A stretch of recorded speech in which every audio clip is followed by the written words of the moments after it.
সন্ধ্যাবেলা রাখাল যখন ছাগলগুলো নিয়ে বাড়িতে ফিরল, তার মন যেন অস্থির হয়ে আছে। কখন সে মসজিদে নববীতে যাবে এবং খলিফা ওমরের সঙ্গে সাক্ষাৎ করবে, যেই মহান ব্যক্তিকে দেখার জন্য তিনি ইচ্ছা পোষণ করেছেন।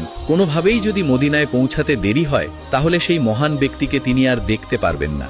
এমনটা ভেবে রাখাল এশার নামাজ আদায় করার পর মসজিদে নববীর দিকে রওনা দিলেন। রাখাল যখন মসজিদে নববীতে এসে পৌঁছালেন, ওই সময় তাহাজ্জুদের ওয়াক্ত ছিল। রাখাল মসজিদে নববীর বারান্দায় দাঁড়িয়ে তাহাজ্জুদের নামাজ আদায় করলেন। এরপর যথাসময়ে ফজরের আজান হলো। রাখাল সামনের কাতারে গিয়ে 2 রাকাত ফজরের সুন্নত আদায় করলেন। আজান হবার পর ধীরে ধীরে সকল সাহাবী মসজিদের দিকে আসতে শুরু করল। হযরত ওসমান রাদিয়াল্লাহু তাআলা আনহু যখন মসজিদে প্রবেশ করলেন, তিনি দেখলেন তার জায়গা দখল করে একজন ব্যক্তি বসে আছে। কেননা রাসূলুল্লাহ সাল্লাল্লাহু আলাইহি ওয়াসাল্লাম বলেছেন, আমি যখন ইমামতি করব, আমার পিছনে আবু বকর দাঁড়াবে। আবু বকর যখন ইমামতি করবে, তার পিছনে ওমর দাঁড়াবে। ওমর যখন ইমামতি করবে, তার পিছনে উসমান দাঁড়াবে।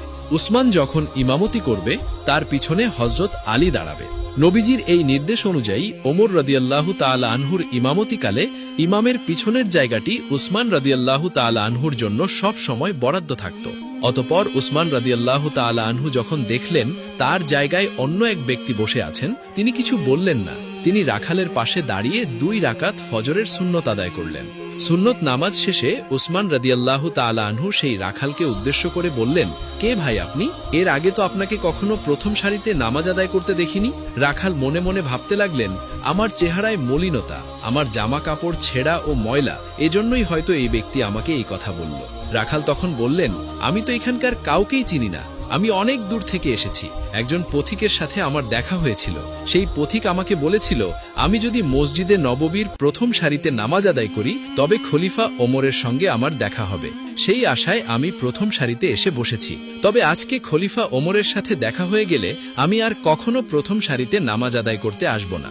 রাখালের এমন কথা শুনে হযরত ওসমান রাদিয়াল্লাহু তাআলা আনহু বললেন, হে ভাই রাখাল, তুমি প্রতিনিয়তই প্রথম সারিতে নামাজ আদায় করতে আসবে।